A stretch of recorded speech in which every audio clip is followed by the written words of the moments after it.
Welcome back to another episode of the Membership IQ. I'm Sarah Sladek, your host. I'm so glad you're here.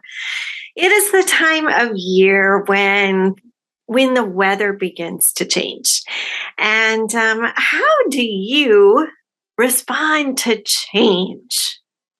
If we're talking about weather change, well, I don't always respond positively. If I'm being super honest, I love warm weather. I love the beach. Yeah. And so when it starts getting cold, and I don't live in a year-round warm weather climate, not all of us do. And when the weather starts getting cold, well, I sometimes complain about it. I'm not really accepting of that kind of change. The weather is a great metaphor as we think about our responses to change in our businesses and our associations and in our industries and actually in society. So much of what happens is influenced by our response to change. Think about it.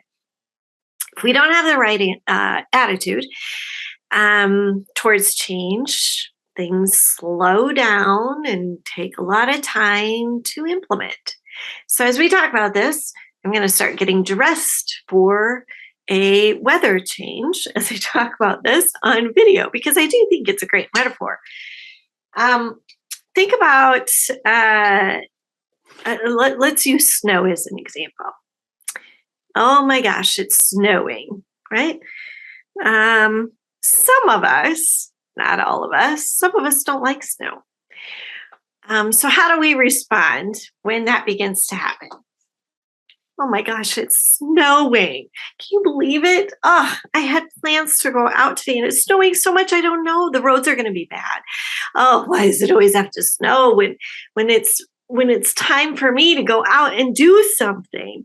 Why does it have to be like this? Why does it always have to snow? I hate living here. I hate living where there's winter and snow and all these horrible things.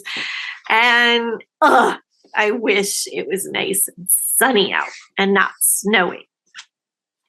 That's a non-accepting attitude towards change, right? An accepting attitude towards change would say, yep, it's snowing. What are you going to do about it? What are you going to change? No, you can't. You can't change the weather. And you know what? There's a lot of things that are happening in society right now that we want to change, but we don't have the power to change that either. But we try so hard. So in associations, we've got, I just recently, I was talking to someone who said, you know why we can't get young people involved in our association? Because it takes 15 years before you can serve on the board of directors. You have to be a member. It's in our bylaws. We certainly can't change our bylaws. It takes 15 years to become a leader. Well, let's think about that, shall we? Because today's world moves super fast. It's on demand. It's instant gratification. Change is happening all the time. It's happening faster and faster than ever. That is a change that we can change and should change. You got to think about how we're building our teams.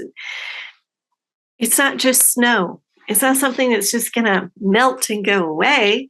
We've got to have an accepting attitude towards that particular change. Or how about this one? During pandemic, everything went virtual. And we heard people say, oh man, our organization was forced onto Zoom. We had to go virtual. We had to have remote work. And what's happening right now? Well, a whole lot of conflict about what should be virtual, what should be remote, what should be hybrid. And some associations are just saying, forget it. We're just going to do everything online. We're going to go backwards and try to do everything the way we used to do them. Or as some people would say, we're going to go back to normal. We do this a lot. We try to go backwards rather than forwards. We try to resist change rather than just accept change. As a result, our organizations are in constant turmoil. There's these tug of wars that happen. People pick sides. They rally campaigns. They try to get their points of view across, and everything is just chaotic.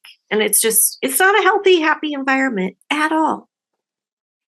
If we were more accepting of change, our organizations would actually benefit in some pretty big ways. Our organizations, I am certain, would see higher member engagement because there would be more positivity. And when there's more positivity, there's more of a responsiveness to what's happening in the market and what members need, rather than this resistance. And then when there's more responsiveness to what people need, they see a greater value. And then more people want to participate, and they're sharing this information with their contacts and their friends, and more people are joining. And so then the organization's more profitable and it's growing, and great things are happening. All because we're accepting change. We're not resisting it. We're not whining about it. We're not complaining about it. We're accepting it.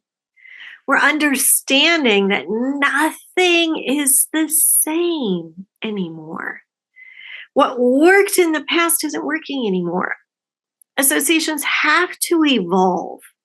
Evolution is part of staying relevant. It's a huge part of it. There's actual research right now to prove that brain development for individuals under the age of 25 has changed.